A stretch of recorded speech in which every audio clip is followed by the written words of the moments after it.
क्यों बेटा, जरूरत क्यों नहीं है? अरे सदियों से चली आ रही है ये रस्म। बेटा रस्म तो निभानी पड़ती है ना।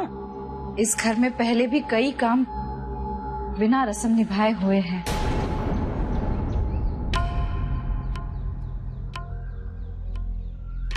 और फिर पग फेरों में होता भी क्या है? लड़की शादी के बाद पहली बार मायके आ जाती है ना। मैं आ गई हूं, उसके लिए अलग से रस्म निभाने की कोई जरूरत नहीं।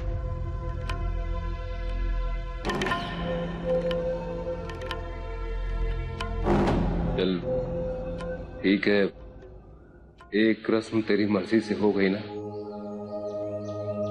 अब हमारी खुशी के लिए भी एक बात मान ले। बेटा शादी के बाद पहली बार बेटी जब भी पिता के घर में आती है ना, तो उसे कोई चीज भेंट में जरूर दी जाती है।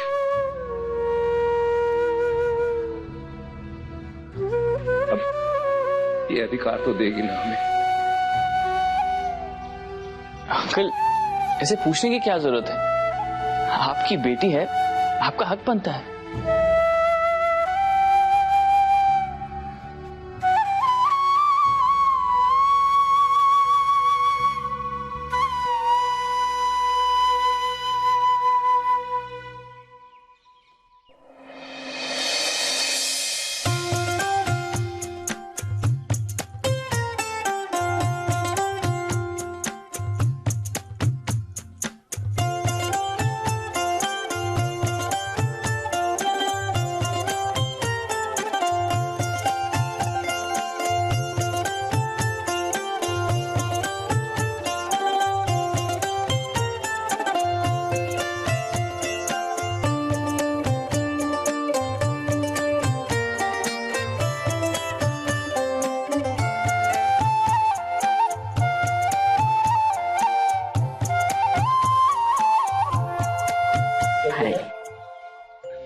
थैंक यू दादा।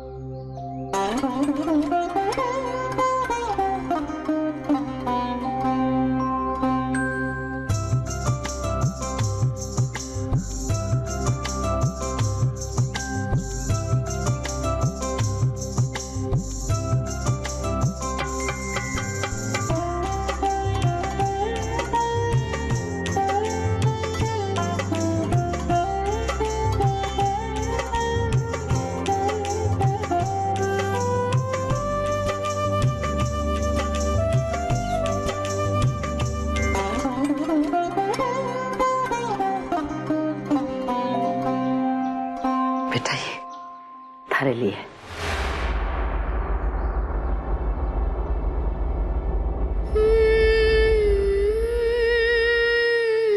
ले ले बेटा।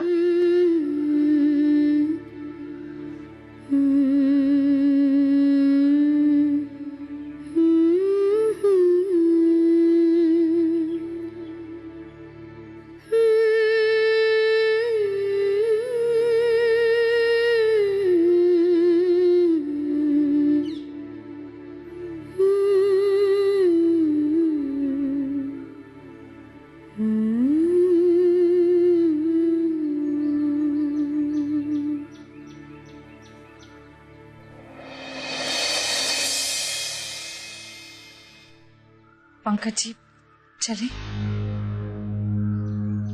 हाँ चलो। अच्छा जी अब हम चलते हैं। ज्योति बेटा बहुत खुशी हुई तुझे देखकर। आते रहना, अच्छा लगेगा हमें।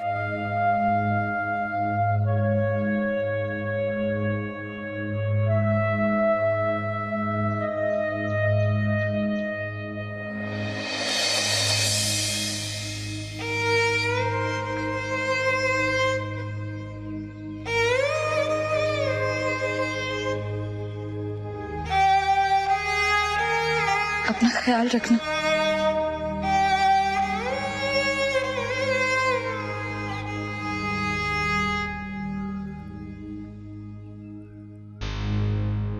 चलिए Pankaj ji.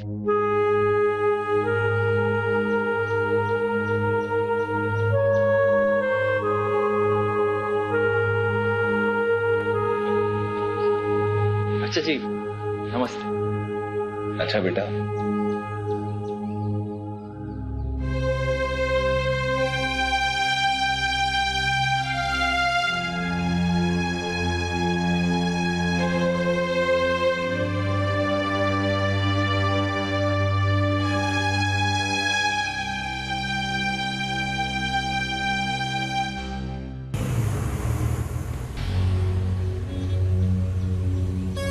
I don't know मुझे कहना चाहिए ही नहीं, लेकिन ज्योति आज मुझे कुछ ठीक नहीं लगा। क्या ठीक नहीं लगा आपको? तुम जानती हो मैं क्या कहना चाहता हूँ। ज्योति, अपनी फैमिली के साथ तुम्हारे जो भी डिफरेंसेस हो, जो भी नाराजगी हो, लेकिन तुम्हें इस तरह बिहेव नहीं करना चाहिए था। एक रस्म निभाने की तो बात थी, फिर तुमने मना क्यों किया? बुरा मत मानना, लेकिन I think that was very rude. हर माँ बाप के अपने कुछ सपने होते हैं, अपने बच्चों के लिए कुछ अरमान होते हैं। हम भी तो अपनी शादी बहुत ही सिंपल तरीके से करना चाहते थे, लेकिन फिर भी मेरे परिवार ने सब कुछ धूमधाम से किया ना। क्यों? क्योंकि ये उनकी इच्छा थी।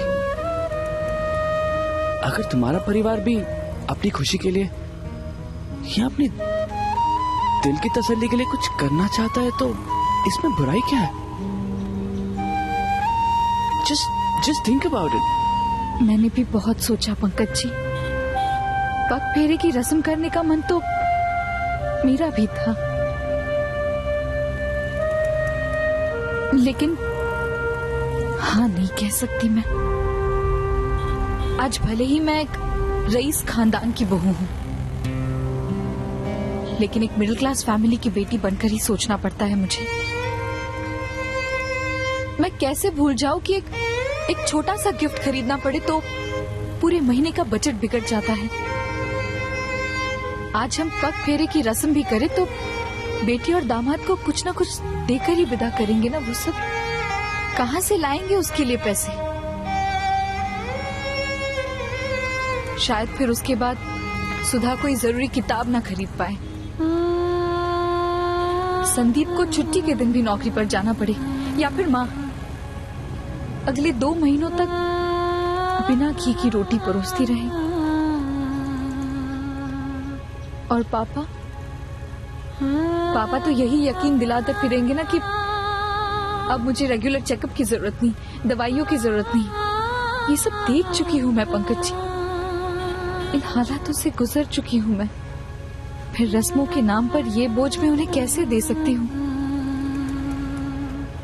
मेरे कारण मेरे परिवार को इन छोटी छोटी चीजों के साथ समझौता नहीं करने दूंगी मैं। ये ज्योति उनके लिए सिर्फ रोशनी लाएगी, सिर्फ रोशनी, किसी दिखावे की मजबूरी का अंधेरा नहीं।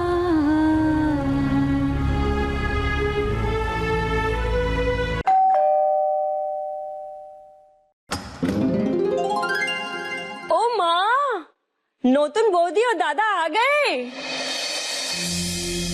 अरे पंकज, ये लोग तो 2 दिन बाद लौट के आने वाले थे ना? हाँ भैया वेलकम भाभी। वेलकम बैक होम भैया। कैसे हैं आप? मैं फर्स्ट क्लास हूँ, आप कैसे हो? Welcome back class. चलिए आजा आजा आजा। खुश रहो। जीती रहो बेटा, खुश रहो।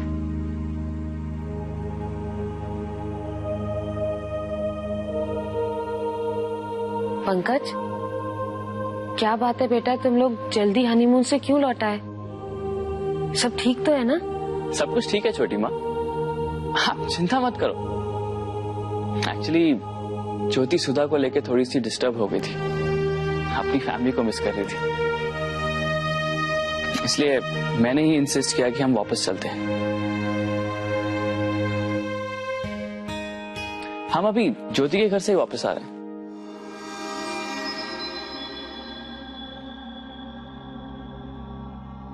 बहुत अच्छा सोचा तुमने बेटा। हम सब भी तुम दोनों को बहुत याद कर रहे थे। तो फिर तुम लोग एयरपोर्ट से टैक्सी में ही आ गए क्या? क्या जरूरत थी टैक्सी से आने की? खास करके जब शादी के बाद पहली बार बहू मायके जा रही है तो फिर एक फोन तो कर लेते ना मुझे, मैं एटलीस्ट कार भिजवा देती। मैं जरूर इन्फॉर्म कर देता छोटी माँ, लेकिन हमारे आने का डिसीजन लास्ट मिनट का था, इसलिए एयरपोर्ट से ही टैक्सी ले ली मैंने।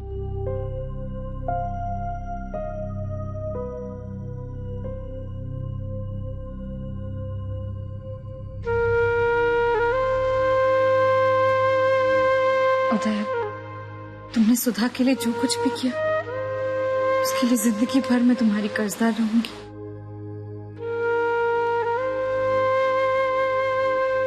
मुझे पता चला कि तुमने सुधा को बचाने के लिए अपनी जान की परवाह नहीं की।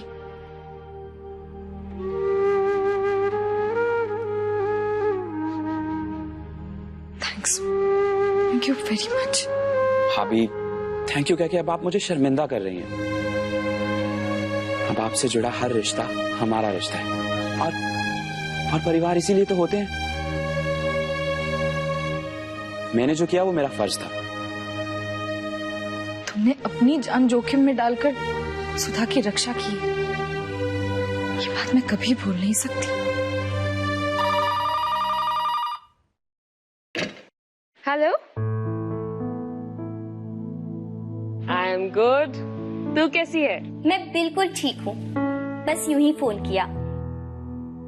सुमंत अपनी बिजनेस ट्रिप पर शहर से बाहर गए हैं और मैं बहुत बोर हो रही थी, सोचा आपसे बात कर लूं। यू नो मॉम, जब सुमंत बिजनेस ट्रिप्स पर बाहर जाते हैं ना तो मैं उन्हें बहुत मिस करती हूँ। I don't like to be alone. इस यंगर जनरेशन की यही प्रॉब्लम है।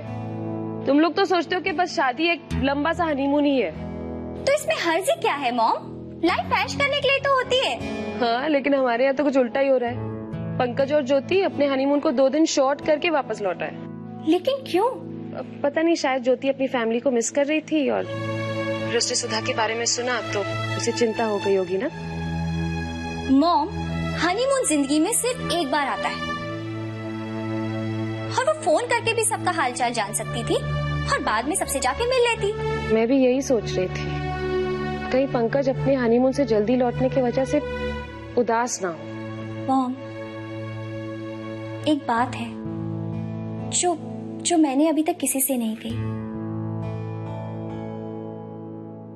लेकिन अब लगता है कि मुझे आपको ये बात बता देनी चाहिए।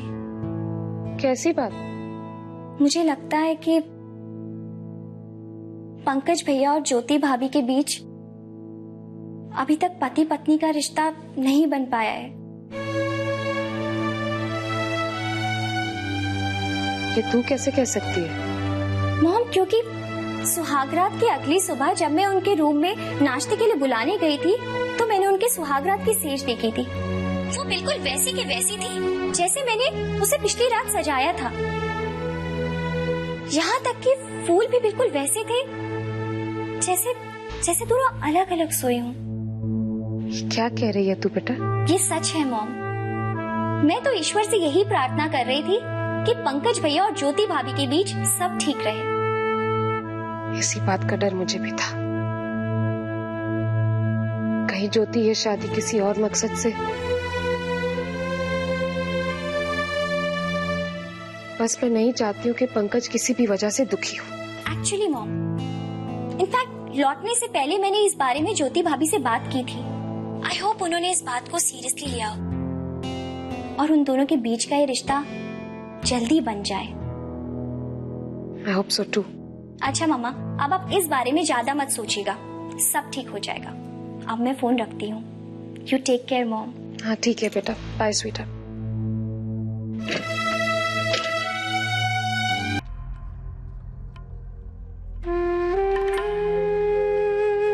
क्या बात है, तू यहाँ अकेले बैठ के चाय पी रहा है? बस छोटी माँ, साइलेंस एंजॉय कर रहा हूँ। कभी आप भी एकांत में रह के देखिए ना, बहुत सुकून मिलता है। पहले तो तेरे मुंह से कभी ऐसी बात ही नहीं सुनी।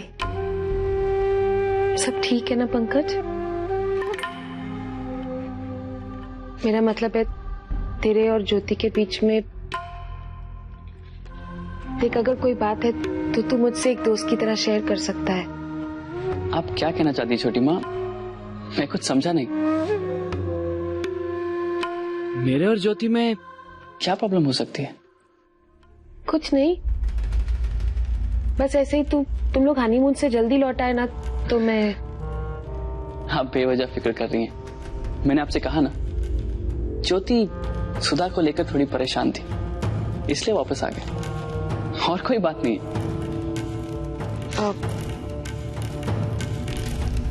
पंकज, मैं ये नहीं बेटा, मैं वो। छोटी माँ, मुझे लगता है कि आप जानना कुछ और चाहती हैं और पूछ कुछ और रही। जो भी पूछना चाहती हैं साफ साफ पूछिए ना, बेझिझक। कुछ नहीं बेटा, बस ऐसे ही पहली बार तू इतनी दूर अकेले गया ना, तो चिंता कर रही थी बस। छोटी माँ, अब आपको मेरी चिंता करने की कोई जरूरत नहीं है।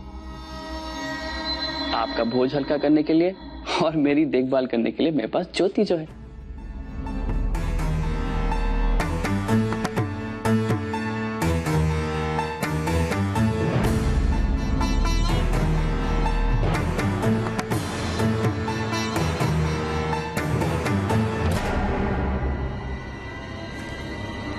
You're right.